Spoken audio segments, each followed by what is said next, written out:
안녕하세요. 서울 근교에서 이혼을 하고 난 후 새로운 인생을 살고 있는 30대 여자입니다. 믿었던 남편과 그보다 더 믿었던 친구의 배신으로 이혼까지 하게 되었는데요. 저를 배신한 친구는 다름 아닌 남편과 저를 만나게 해주었던 친구였어요. 남편은 그 친구의 회사 동료였는데 어느 날 친구가 좋은 사람이 있다며 한번 만나보라고 하더군요. 친구야, 소개팅 할래? 우리 회사에 정말 괜찮은 사람이 있거든. 뭐 하나 빠지는 게 없는 남자야. 그러니까 한번 만나봐. 소개팅? 그렇게 좋은 사람이면 네가 만나보지 그래. 에이, 나보단 네가 더 잘 어울릴 것 같아서 그러지. 그러지 말고 한번 만나봐. 한번 만나보고 별로면 안 만나면 되잖아. 응? 친구는 부담 없이 만나보라며 저를 설득했고 전 친구의 말대로 부담감 없이 남편을 만나보게 되었죠. 그렇게 만난 남편은 친구의 말대로 정말 괜찮은 남자였어요. 다정하고 밝은 모습의 남편에게 호감이 갔고 남편 역시 저에게 호감을 보이며 연애부터 결혼까지 막힘없이 진행되었죠. 다정한 남편과 시집살이는커녕 늘 여자 눈에 눈물이 나게 만들면 자기 눈엔 피눈물이 난다고 안 사람에게 잘하라고 신신당부하는 시부. 거기에다 죽고 사는 문제가 아니라면 안부 연락도 하지 말라는 시모까지. 그야말로 저희만 잘 살면 되는 그런 가정이었어요. 그랬기에 저희는 신혼 초에도 그 흔한 말싸움 한 번도 한 적이 없었는데 시댁 문제가 없던 것도 있긴 했지만 그보다는 워낙 저와 남편의 생활 스타일이 비슷하기도 했고 남편이 저 못지않게 깔끔한 편이라 굳이 제가 입댈 것이 없기도 했어요. 저희는 평일엔 서로 바쁘게 직장 생활에 집중하고 주말엔 온전히 부부만의 생활을 보내곤 했죠. 그렇게 더할 나위 없이 만족스러운 결혼 생활을 하고 있었는데 어느 날부턴가 남편의 퇴근 시간이 점점 늦어지기 시작하더군요. 평일에 하루 이틀 늦는 것이야 회사 일이 바쁜가 보다 하고 넘길 수 있었지만 주말까지 출근해 늦은 시간에나 집으로 돌아오니 아무래도 이상한 생각이 들기 시작하더군요. 생각에 꼬리에 꼬리를 물기 시작하니 그 생각은 끝도 없이 상상의 나래를 펼치게 되더라고요. 이런 나쁜 상상은 결코 이로울 것이 없다고 생각한 저는 결국 남편을 소개해 주었던 친구에게 직접 연락을 하게 되었죠. 혜민아, 요즘 회사 일 많이 바빠? 응? 갑자기 회사 일은 왜? 그게 요즘 우리 남편이 계속 늦어져서 평일엔 그러려니 하는데 주말까지 회사 출근해서 늦어지니까 아무래도 걱정도 되고 이상한 생각도 막 하게 되는 거 있지? 그래서 너한테 이렇게 물어보는 거야. 어머, 그랬어? 생각해보니 그럴 수도 있겠네. 그런데 그런 걱정하지 마. 요즘 바빠서 정신 없긴 해. 그래? 주말에 출근하는 것도 맞지? 바쁜 거 맞는 거지? 요즘 바빠. 회사에 일이 좀 생겨서 네 남편만 출근하는 게 아니고 나도 출근했어. 주말에 이게 무슨 짓인가 몰라? 하여튼 일하는 거 맞으니까 걱정하지 마. 친구는 본인 역시 주말에 출근했다며 걱정하지 말라는 말과 함께 전화를 끊었고 전화를 끊고 난 후 얼마 지나지 않아 남편이 일하는 모습을 찍은 사진까지 보내주더군요. 그 사진을 보고 나니 안심이 되며 제가 괜한 오해를 했다는 생각에 괜스레 남편에게 미안한 마음이 들었어요. 그런 마음이 들고 나니 그 후론 남편이 수상하게 느껴져도 저도 모르게 애써 그런 기분을 누르게 되더라고요. 그렇게 저의 직감을 외면하고 있는 동안에도 남편은 여전히 평일 주말 할 것 없이 더욱 바빠져만 갔고 저 역시 그런 생활들에 적응이 되어가고 있던 어느 날이었어요. 그날은 제 생일이었는데 어디에 정신을 빼먹고 사는 것인지 제 생일이란 사실을 까맣게 잊은 듯 하더라고요. 연애 시절 내내 다른 건 몰라도 제 생일엔 보온병에 미역국을 담아 챙겨주던 남편이었는데 아무리 결혼을 하고 바쁘다고 한들 생일에 대한 언급 한 번 없다는 사실이 섭섭하게 다가오는 것은 어쩔 수 없더군요. 그날 아침 결국 남편은 아침 밥상을 차려주기는커녕 제가 차린 아침밥도 먹지 않고 출근을 해버렸고 바빠서 그렇겠지라며 아무리 위안을 삼아보려고 해도 서운한 마음은 쉽사리 가라앉지 않았어요. 그렇게 싱숭생숭한 마음으로 점심시간을 맞이하게 되었고 점심을 다 먹고 쉬고 있으니 친구에게 연락이 오더라고요. 생일 축하해, 유진아. 고마워. 역시 친구가 최고네. 매년 이렇게 잊지 않고 연락하고 말이야. 당연하지. 잊을래야 잊을 수가 없지. 오늘 아침에 미역국은 먹었어? 네 남편이 올해도 당연히 미역국은 끓여줬지? 연애 시절부터 저희 부부를 지켜봤던 친구는 당연하다는 듯 미역국을 먹었냐고 물어왔고, 전 그 순간 실망한 목소리를 감추지 못한 채 하소연을 하게 되었어요. 미역국은 무슨? 아침밥도 같이 못 먹었어. 회사 일에 정신이 다 팔려버렸는지 내 생일인 것도 기억 못하는 것 같더라니까. 바빠서 그럴 거라고 하고 생각은 하는데 섭섭한 건 어쩔 수가 없네. 그래? 난 당연히 챙겨줬을 거라 생각했는데. 사실은 며칠 전에 네 남편이 휴대전화로 여자 목걸이를 신중히 고르는 걸 봤거든. 아, 저녁에 파티해주려고 하는가 보다. 정말? 목걸이를? 그래. 그러니까 너무 나쁘게 생각하지 말고 조금만 기다려봐. 그래야겠다. 그깟 선물이 뭐라고 또 마음이 풀리네. 으이구, 다 그렇지 뭐. 일단 끊고 기다려봐. 친구의 전화를 끊고 전 섭섭했던 마음이 풀리며 괜한 기대를 품게 되더라고요. 남편이 친구의 말처럼 여자 목걸이를 고르고 샀다면 그건 제 것이라 확신했기 때문이었어요. 전 기대감에 부풀어 퇴근 후 집에서 남편을 기다렸고, 하염없이 기다리고 또 기다려도 남편은 연락을 하지도 받지도 않고 집에도 오지 않더라고요. 그렇게 남편을 기다리던 저도 모르는 사이 잠이 들었고 깜짝 놀라 잠에서 깨어나 보니 아침이더군요. 언제 들어온 줄도 알 수 없는 남편의 씻는 소리가 들려오고 그 순간 짜증이 확 치솟아 올랐어요. 그래서 씻고 나오는 남편을 향해 추궁 아닌 추궁의 말을 하게 되었죠. 도대체 언제 들어온 거야? 전화는 왜 안 받아? 그렇게 늦을 거면 전화라도 해주던가. 전화할 상황이 안 되면 오는 전화라도 받아주던가. 기다리는 사람은 생각도 안 해? 그때까지도 제 생일이었다는 사실을 꿈에도 몰랐던 남편은 일을 하다 보면 늦을 수도 있는 일이지 뭐 이렇게까지 화를 내냐는 반응으로 답하기 시작했어요. 3시쯤 들어왔는데 내가 놀다가 늦은 것도 아니고 바빠서 늦은 건데 그게 이렇게까지 화낼 일이야? 3시에 들어온 것도 회사에서 일하다가 나도 모르게 졸아서 그때 들어오게 된 거야. 내가 오죽 피곤했으면 회사에서 일하다가 잠이 들었겠냐고. 바쁜 거 뻔히 아는 사람이 꼭 이렇게까지 몰아붙여야겠어?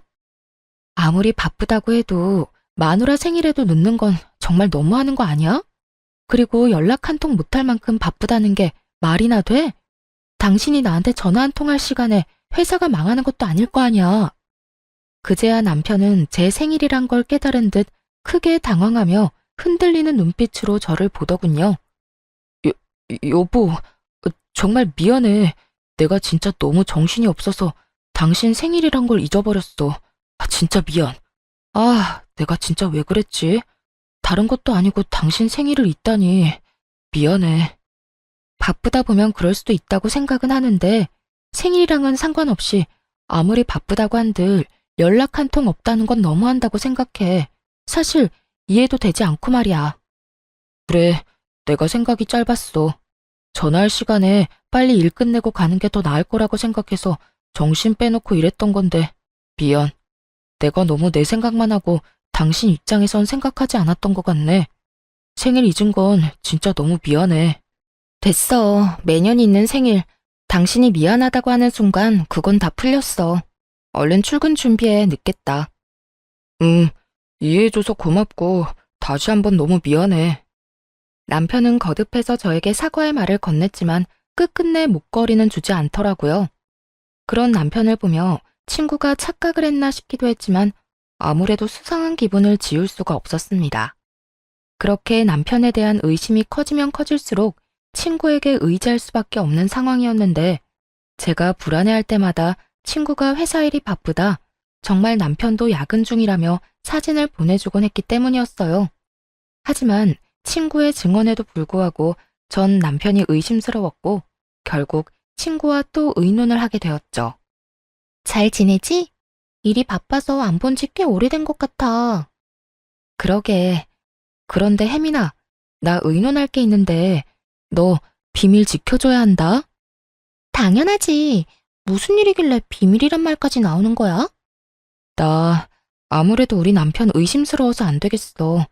들어보니까 흥신소 같은데 의뢰도 많이 하는 것 같던데 나도 거기에 말해서 우리 남편 뒤 좀 밟아볼까 봐. 저는 조심스럽게 말을 꺼냈고 제 말에 친구는 뭘 그렇게까지 하냐며 방귀를 들고 나서더군요. 뭐? 흥신소? 뭘 그렇게까지 해. 내가 네 남편 감시도 해주고 하물며 사진까지 찍어서 보내주는데도 뭐가 불안하고 못 믿어와서 그렇게까지 하냐는 말이야. 여자 촉이란 게 있잖아. 네가 말했던 목걸이도 나한테 주지도 않았고 매번 연락도 없이 늦는 것도 그렇고 물론 네 말이랑 네가 보내준 사진을 못 믿는다는 건 아닌데 하여튼 내 느낌이 그래. 목걸이야. 내가 착각한 걸 수도 있는 일이고 일이 정말 바빠서 늦는 거라고 그렇게 말했는데도 네가 그렇게 느낀다고 하니 내가 더 어이없는 거 알아? 내가 이런 말까지 하지 않으려고 했는데 너 약간 의부증 같은 거 있는 것 같아. 뭐? 의부증? 그래, 의부증. 그러지 않고서야 내가 그렇게나 말하고 사진까지 보내줬는데도 못 믿고 의심한다는 게 말이 안 되잖아. 다른 사람도 아닌 가장 친구인 내가 다 증언해주는데 그것조차 못 믿는다니까 나도 기분이 안 좋아지려고 해. 아, 네 말도 틀린 말도 아닌데 부부만 느껴지는 그 미묘한 느낌이 있어서 그래. 왜인지 모르게 남편이 멀어졌다는 느낌이랄까? 어딘가에 정신을 빼놓고 사는 느낌이랄까? 뭐라고 표현하기 힘든데 하여튼 그런 느낌이 자꾸 들어. 너 진짜 병원 한번 가보는 게 어때? 기분 나쁘게만 듣지 말고 내가 정말 걱정되어서 그래. 너 그런 식으로 사람 끝도 없이 의심하다가 네 남편이 알면 어떻게 하려고 그래? 네 남편이 얼마나 너한테 실망하겠어. 자기는 가정을 위해서 그렇게나 열심히 일하고 있었는데 넌 뒤에서 엄한 오해나 하고 있었다는 사실 알아봐. 나 같으면 실망을 넘어서 너랑 살 생각이 뚝 떨어질 것 같아. 친구의 입에선 의부증이란 말까지 나오며 언짢은 기분을 숨김없이 표현하더라고요. 의부증이란 말을 들은 그 순간엔 화가 나기도 했지만 친구의 말을 가만히 들어보니 아예 일리가 없는 말은 아니란 생각이 들었어요. 친구의 말대로 남편은 열심히 일만 하는 것인데 제가 괜한 오해라도 하고 있는 것이라면 그것만큼 기분 나쁜 일은 또 없을 거란 생각이 들었으니까요. 친구가 보내준 사진도 그렇고 친구의 말처럼 정말 남편은 야근 중인 것이 확실한데 저만 혼자 남편을 믿지 못해 환장한 여자 같다는 느낌마저 들더군요. 그렇게 제가 혼자 고민에 빠져 있을 때쯤 남편은 친구에게 무슨 이야기라도 들은 것인지 평일은 여전히 늦었지만 주말엔 다시 저와 시간을 보내며 저에게 신경 쓰는 모습을 보이더라고요. 다시 찾아온 안정적인 생활에 불안감을 떨쳐내던 어느 날이었어요. 그날은 친정엄마의 생신을 맞이하여 주말에 식구들이 다 모여 밥을 먹기로 한 날이었어요. 그런데 전날까지도 아무 말 없던 남편이 당일 아침 갑자기 회사에 급한 일이 생겼다며 가봐야 한다고 하더라고요. 여보, 어떻게 하지? 나 지금 좀 가봐야 할 것 같아. 어? 지금? 왜? 무슨 일 생겼어? 갑자기 회사에 급한 일이 생겼다네. 다른 사람이 처리할 수 있는 일이면 다른 사람 보낼 텐데 내가 담당자라서 마땅히 맡아줄 사람이 없네. 거기에다 주말이니까 다른 사람한테 부탁하기가 더 그래. 하필 오늘. 어쩔 수 없지 뭐. 얼른 가봐. 내가 부모님께는 잘 말씀드릴게. 그래, 미안해. 장모님께도 죄송하다고 전해주고. 남편은 급하게 집을 나섰고 저는 그런 남편의 모습을 보며 생각에 빠졌어요. 급한 일이 있다고 전화가 온 것도 아니었고 휴대전화를 들고 가만히 앉아있다가 갑자기 급한 일이 있다며 저렇게 뛰어나가 버리니 아무래도 이상하다 싶더라고요. 이쯤 되니 정말 제가 이상한 것인지 남편이 이상한 것인지 구분이 되지 않는 상태가 되어버렸고 저는 하는 수 없이 정말 마지막이란 생각으로 친구에게 전화를 걸었죠. 매번 이럴 때마다 친구의 도움을 받는 것이 미안하기도 했고 또 한편으론 창피하기도 했지만 그만큼 오래된 친구이고 믿는 친구였기에 전화를 걸어 물어보기로 결심한 것이었죠. 그런데 전화를 받은 친구는 다 죽어가는 목소리더라고요. 너 어디 아파? 목소리가 왜 이래? 몸살인 것 같아. 열이 39도까지 올라서 떨어질 생각을 안 하네. 뭐? 39도? 열이 그렇게 심한데 그러고 있으면 어떻게 해? 너 집이지? 병원은? 조금 있다가 가려고. 도저히 혼자 갈 수가 없어서 친구 좀 오라고 했어. 그래? 다행이네. 나한테 진작 연락을 했어야지. 내가 알았으면 진작 너한테 갔을 텐데. 괜찮아. 병원 다녀오면 괜찮아질 테니까 너무 걱정하지 마. 어이구, 참도 괜찮겠다. 집에 먹을 것도 없지? 죽 시켜놓을 테니까 병원 다녀오면 꼭 챙겨 먹고 약 먹어. 응, 고마워. 그렇게 걱정스러운 마음으로 전화를 끊으려는 순간 전 듣고야 말았습니다. 나 왔어. 많이 아파? 얼마나 급하게 간 것인지 다 느껴지는 헐떡이는 남편의 목소리를 말입니다. 헉헉거리면서도 그 목소리엔 걱정과 우려가 가득해 보였고 친구가 전화를 다급히 끊음으로 인해 저는 지금 친구의 집에 가 있는 남자가 제 남편임을 확신하게 되었습니다. 100번, 1000번을 생각해도 그건 남편의 목소리였고 차분히 이게 무슨 상황인가에 대해 흥분하지 않고 생각하려고 애썼어요. 친구가 남편을 소개해줬다는 것을 배제하고 생각을 해보니 그간 이해되지 않았던 조각조각들이 맞아떨어지며 제가 친구라고 믿었던 가장 오래되고 가장 의지했던 친구가 더는 친구가 아닌 상간녀라는 사실이 와닿기 시작했어요. 남편보다 친구에 대한 배신감이 더욱 커 손발이 다 떨려오더라고요. 우선 마음을 진정시키고 친구가 눈치채지 못하게 약속했던 죽을 보내고 걱정스러운 마음이 가득한 문자를 보내주었어요. 제가 그런 문자까지 보내자 친구는 안심하는 듯했고 친구는 한술 더 떠 괜히 이런 말을 하더라고요. 요즘 회사가 바빠서 네 남편은 오늘도 출근한 걸로 아는데 내가 아파서 큰일이네. 너 요즘 걱정도 많은데 내가 나서서 네 남편 일을 좀 도와야 일찍 퇴근도 하고 그럴 텐데 말이야. 네가 보낸 죽 먹고 내가 얼른 나와서 네 남편에게 도움이 되도록 할게. 모든 사실을 알고 이 문자를 받게 되니 이때껏 저를 이딴 식으로 속였다는 생각이 확 들며 정말 이가 다 갈리게 화가 나더군요. 얼마나 제가 멍청하고 만만해 보였으면 다른 사람도 아닌 가장 친한 친구의 남자와 이딴 짓을 벌이나 싶기도 했고요. 그날 전 모든 것을 확실하게 알게 되었고 제가 알게 된 모든 것에 확신하게 되었습니다. 전 바로 상간녀가 그렇게 말리던 흥신소에 의뢰하게 되었고 며칠 뒤 두 사람이 어떻게 관계를 가지고 있는지 더 자세히 알게 되었죠. 안녕하세요. 지금까지 조사한 사실을 알려드리려고 연락드렸습니다. 우선 남편분과 상간녀는 함께 움직이는 일이 거의 없더라고요. 아주 조심성이 뛰어나고 철저하게 관계를 숨기고 있었어요. 사모님이 알고 계신 것처럼 야근을 하긴 하는데 기껏해야 7, 8시까지 하고요.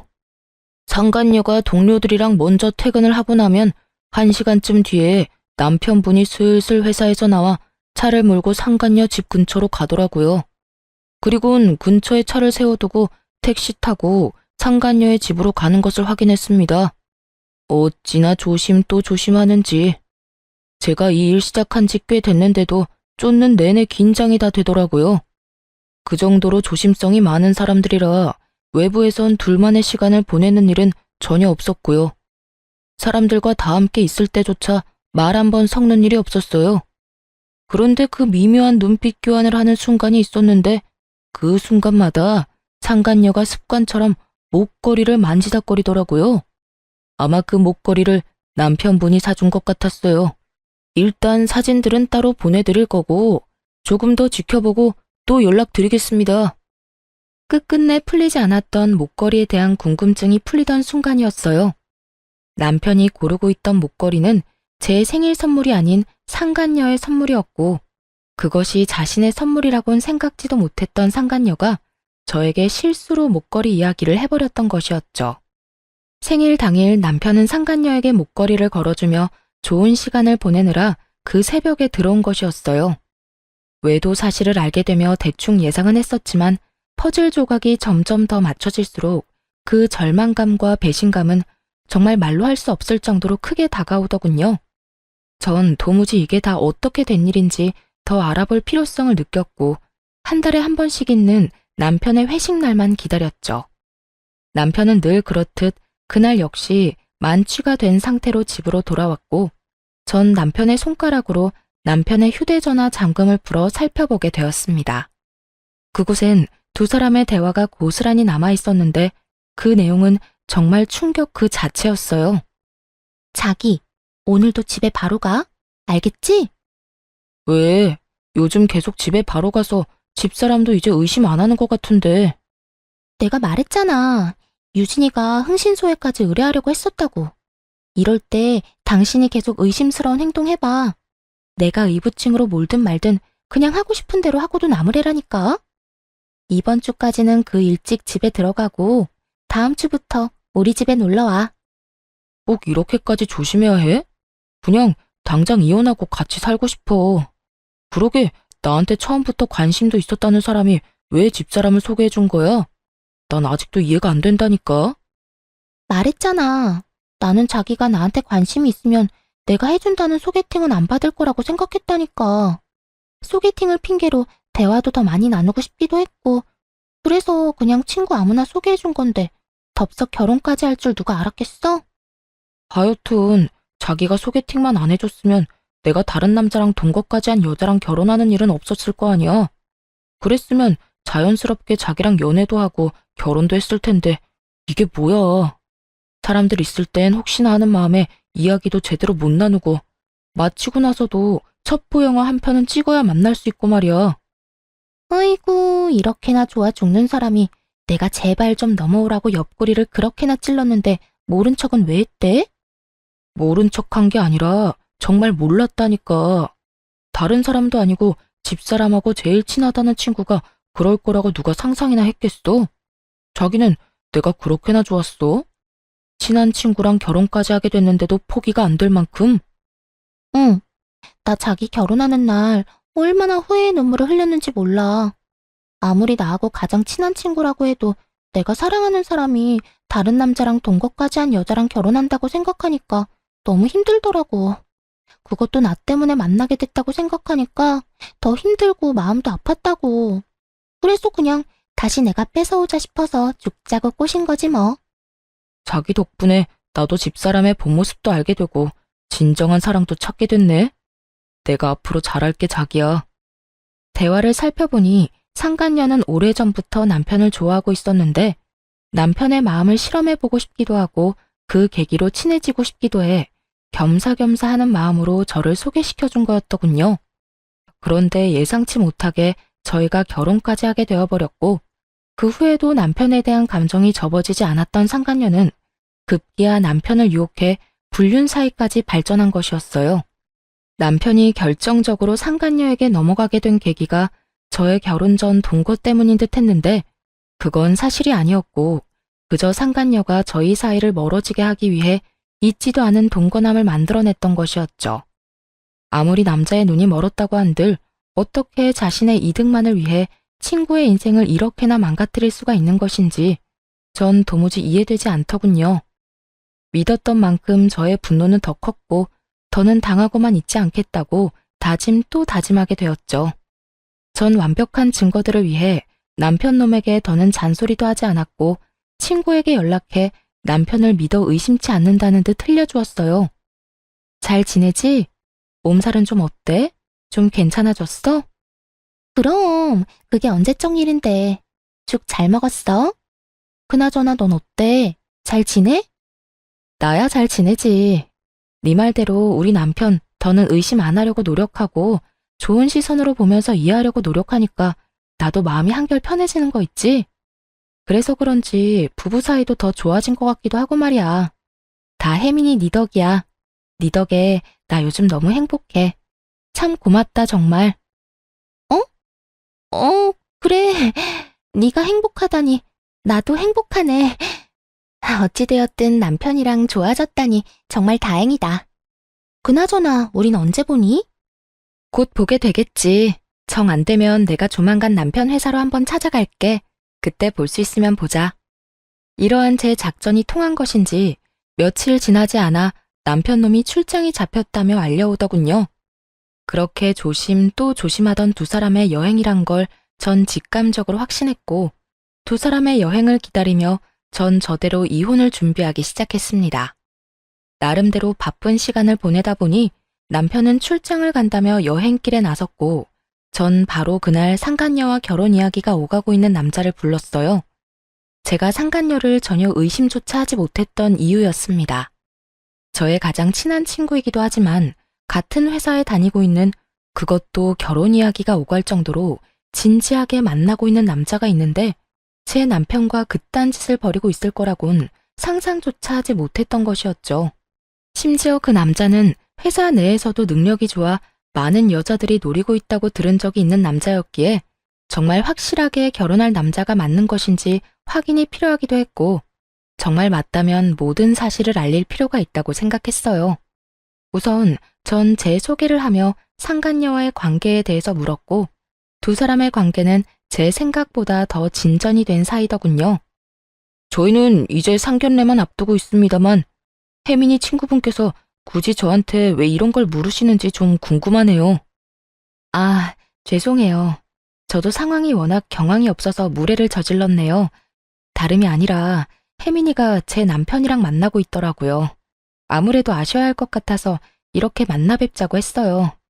이 사실을 말씀드리기 전에 사실 확인이 필요해서 그렇게 여쭤본 거고요. 이런 이야기일수록 빙빙 돌릴 필요가 없다고 생각한 저는 바로 본론을 말해버렸고, 남자는 믿기지 않는 현실에 한동안 멍하니 저를 보더니 무거운 입을 떼더라고요. 그러니까 혜민이가 지금 유부남을 만나고 있다는 말씀인가요? 그것도 친구 남편을요? 아니, 제가 지금 헷갈리고 있는가 싶어서 여쭤보는 건데 혜민이랑 가장 친한 친구가 유진 씨 아니신가요?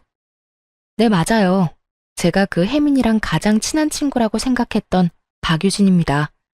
호진 씨도 지금 믿기지 않겠지만 저 역시 처음엔 믿기지 않았어요. 동시에 제가 모았던 증거들을 남자에게 보여주었고, 남자는 한참을 그 사진들과 대화 내용들을 살펴보더라고요. 할 말을 잃은 남자에게 이어서 다른 사실을 알려주었어요. 혜민이 2박 3일 동안 어디 간다고 하지 않던가요? 네, 친구분 중에 다은 씨랑 여행 간다고 했어요. 아, 다은이요? 저도 잘 알죠.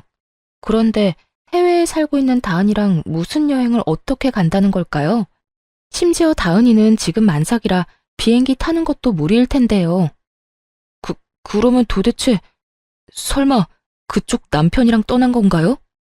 네, 제 남편은 회사에서 급하게 출장을 간다고 하더라고요. 공교롭게다 2박 3일 동안 말이죠. 우연이라 하기엔 너무 맞아떨어지지 않나요? 그제야 남자의 눈빛이 거침없이 흔들리기 시작하더군요. 그 흔들리는 눈빛의 의미는 그제야 제 말을 믿는다는 뜻과 다름이 없었고, 저희는 복수라는 배를 함께 타기로 했습니다.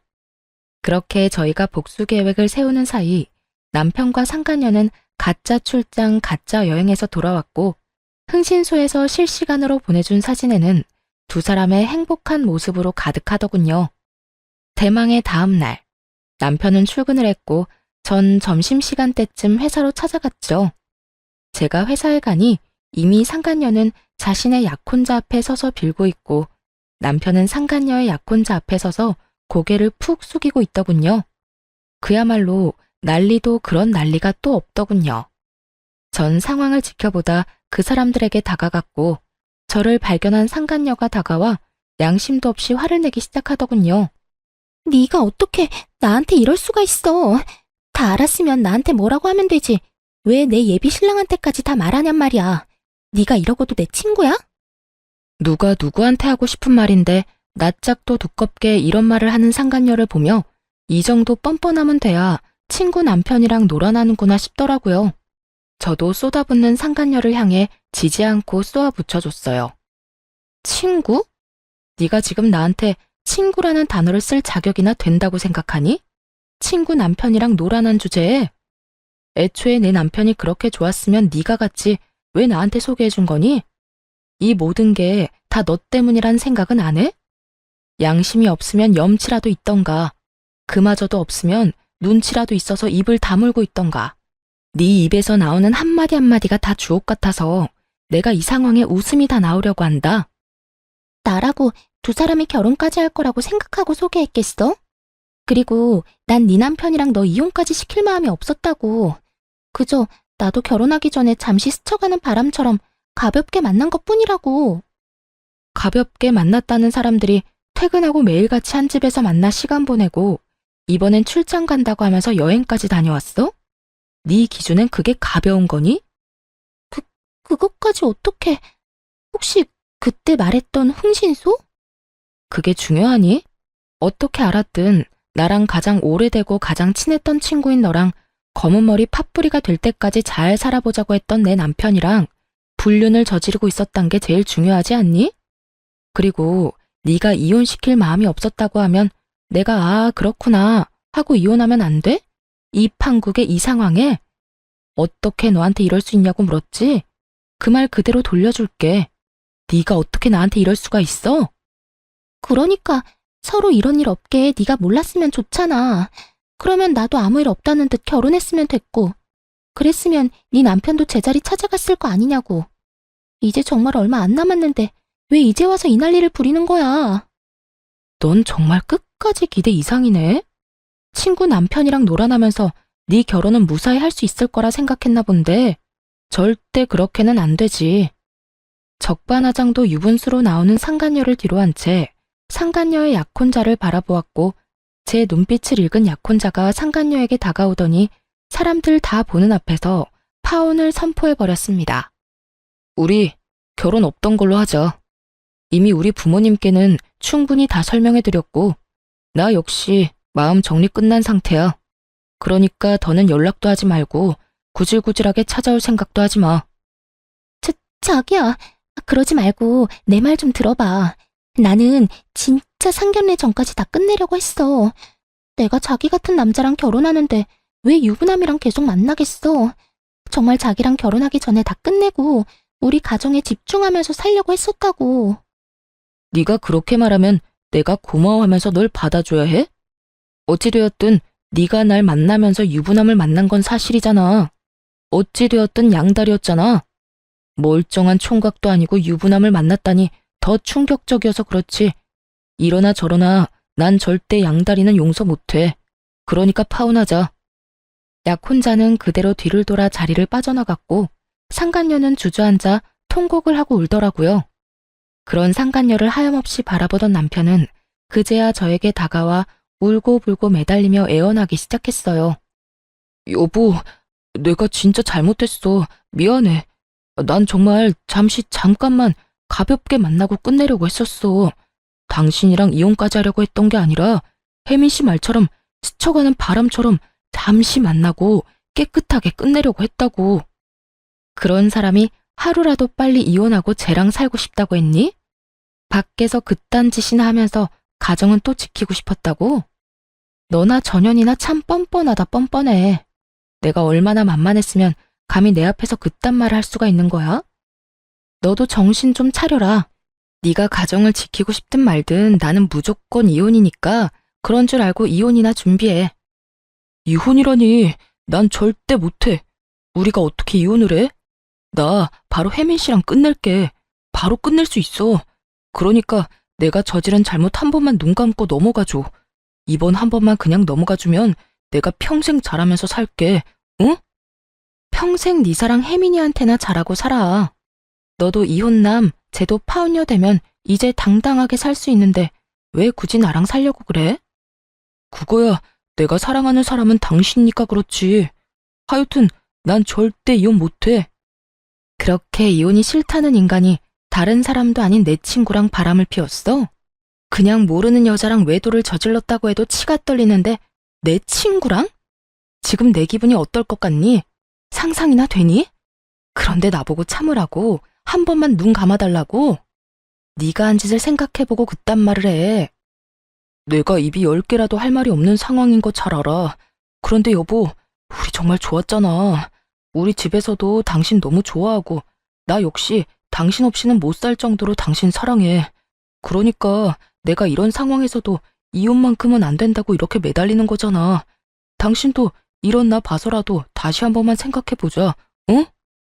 널 봐서 다른 생각이 떠올라야 잘 생각을 해보든 말든 하지. 난 당신 보면 딱 한 가지 생각밖에 안 떠올라. 우린 이혼할 거고 당신이랑 나랑은 이제 끝이야.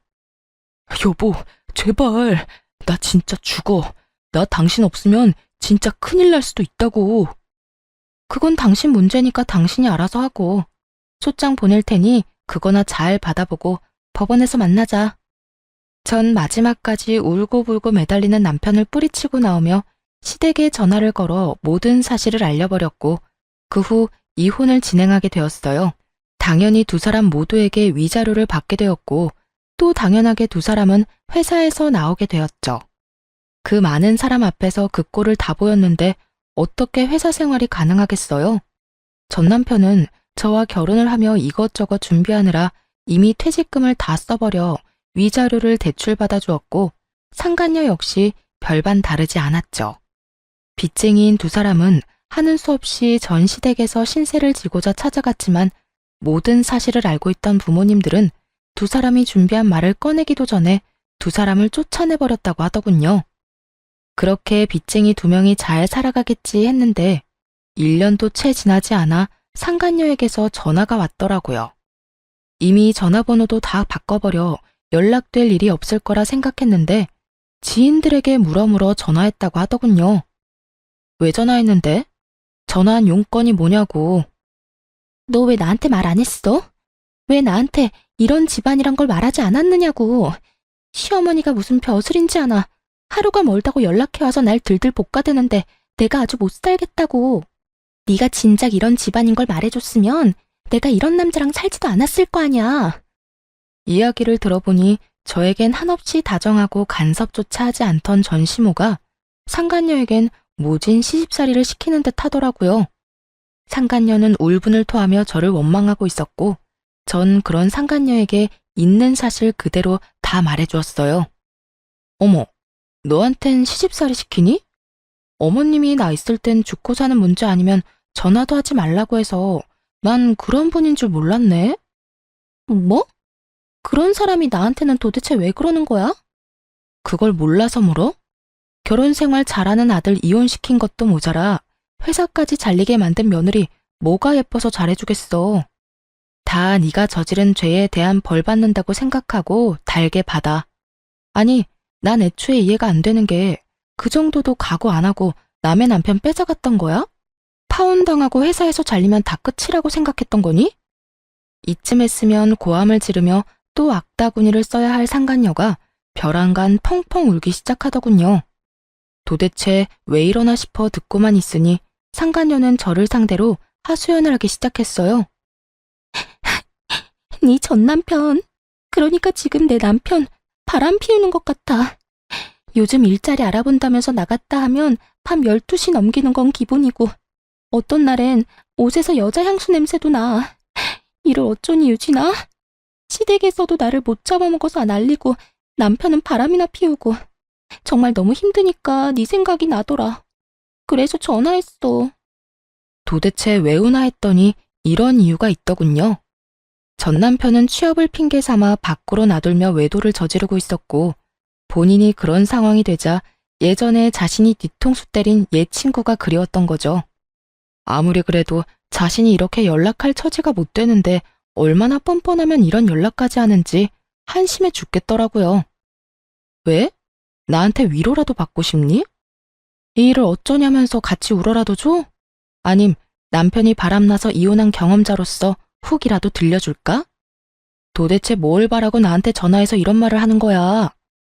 그때도 그랬지만 난 도무지 네가 이해가 안 된다. 그런 게 아니라 나도 흥신소에 의뢰라도 해볼까 싶어서 그래. 넌 어땠어? 흥신소 그런 거 무섭진 않았어? 야, 내가 그런 일을 겪게 됐는데 흥신소가 무서웠겠어? 그리고 아직 확실치도 않은데 흥신소는 무슨 흥신소야. 너 나한테 전화해서 이러고 있을 시간에 병원이나 가봐. 그거 의부증이라며 네가 말했잖아. 혹시나 네가 나한테 말했던 것처럼 정말 가정을 위해서 취업하려고 힘쓰고 있는데 네가 오해하는 거면 어쩌려고 그래? 너도 나처럼 이혼녀 되려고 그러니? 전 그 옛날 상간녀가 저에게 해주었던 말을 그대로 돌려주었고 상간녀는 노발대발 화를 내기 시작하더군요. 뭐? 의부증? 다른 사람은 몰라도 네가 나한테 그런 말을 하면 안 되지. 결국 그 남자가 나랑 바람 피워서 너 이혼했던 거 기억 안 나니? 기억나지. 그런데 그런 남자랑 사는 네가 나한테 전화해서 하소연하면 안 되는 건 모르니? 내 전 남편이자 네 남편이 바람을 피우는 것 같다고? 그 정도 외도면 그건 병인 것 같은데 그냥 데리고 살아라. 어쩌겠니? 뭐라고? 다 들었으면서 왜 못 들은 척해. 그냥 데리고 살라고. 네가 죽고 못 살아 나한테서 뺏어간 그 남자 업보라고 생각하고 그냥 잘 데리고 살아주라고. 그리고 다신 나한테 전화해서 이딴 소리도 좀 하지 마. 다신 연락도 말라는 제 말에 상간녀는 갑자기 불쌍한 척을 하기 시작하더니 다 기어서 들어가는 목소리로 매달리기 시작하더군요. 너랑 내 이야기 다 소문나서 애들이 내 이야기는 들어주지도 않아. 네 번호도 전화 10통은 넘게 돌려서 알아낸 거라고. 지금 내 상황이 이런데 내가 누구한테 하소연하겠어. 그러니까 너라도 나한테 좀 잘 대해주면 안 될까? 나 진짜 너무 힘들어서 그래. 이제 와서 친구 사이로 돌아가고 싶다는 듯 말하는 상간녀를 보는데 다시 화가 치솟아 오르더라고요. 제가 얼마나 만만했으면 지금 이딴 소리까지 뻔뻔하게 내뱉을 수 있는지. 난 너랑 다시는 연락도 하고 싶지 않아서 전화번호도 다 바꿨더니 이제 무슨 짓인지 모르겠다. 잘 대해달라고? 넌 진짜 내가 무슨 호구인 줄 아는구나. 우리 친구 사이는 이미 네가 내 남편이랑 놀아날 때 다 끝났고 난 지금도 앞으로도 너랑 연락하고 지낼 생각 없으니까 네 가정일은 네가 알아서 하고 다신 전화 끊어. 전 그대로 전화를 끊어버렸고 그 후론 상간녀에게 전화는 오지 않았지만 문자는 오더라고요. 전 남편이 한눈에 봐도 어린 여자와 외도를 저지르고 있는 사진과 함께 말이죠. 이것 봐. 내 말이 맞았어. 저 여자 22살이란다. 정말 양심이라고는 없는 인간 아니니? 어떻게 띠동갑도 넘는 여자애를 만나. 나도 이혼할 거야. 이걸 어떻게 참고 살아? 네 말대로 이놈은 병이야, 병. 외도로 이혼한 놈이 재혼해서 또 외도를 저지르다니. 이게 말이나 된다고 생각하니? 상간녀는 저에게 맞장구라도 바라는 듯 물음표 가득한 문자를 보냈고 전 아무런 대답도 하지 않았어요. 그저 전 그 문자를 마지막으로 상간녀를 차단해버렸고 그들의 결말은 보지 않아도 뻔하다고 생각했습니다. 그렇게 저와 그 지긋지긋한 인연은 끝이 났고 저는 제 생활을 잘하며 잘 지내고 있어요. 이혼하고 난 후 처음엔 믿었던 친구와 사랑했던 남자의 배신이 힘들기도 했고 울기도 많이 울었는데 이젠 많이 안정된 상태랍니다. 주변도 많이 둘러보게 되었고 제 곁을 지켜주는 사람들에게 감사한 마음을 느끼고 좋은 시간을 보내고 있어요. 주말엔 산에 가기도 하고 자전거를 타고 라이딩을 하기도 해요.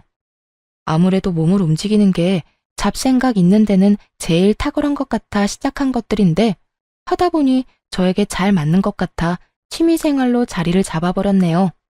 그것 말고도 좋아하던 그림도 다시 그리고 있어요. 심리적으로도 많이 안정되고 여러모로 좋아 한동안은 계속할 예정이에요. 요즘엔 좋은 사람도 만나 연애까지는 아니지만 자주 만나 좋은 시간을 보내고 있어요. 그 사람 덕분에 많이 웃기도 하고 많이 행복한 순간이 있기도 해요. 지금 만나는 사람에게 많은 고마움을 느끼기도 하고 저 역시 그 사람에게 행복감을 주려고 노력하며 지내고 있어요. 이렇게 잘 지내다 보면 저 역시 과거는 잊고 행복해질 날이 올 거라 믿고 있어요. 저의 사연은 끝이 났습니다. 다들 행복 가득한 하루 되시길 바라며 물러가 볼게요. 감사합니다.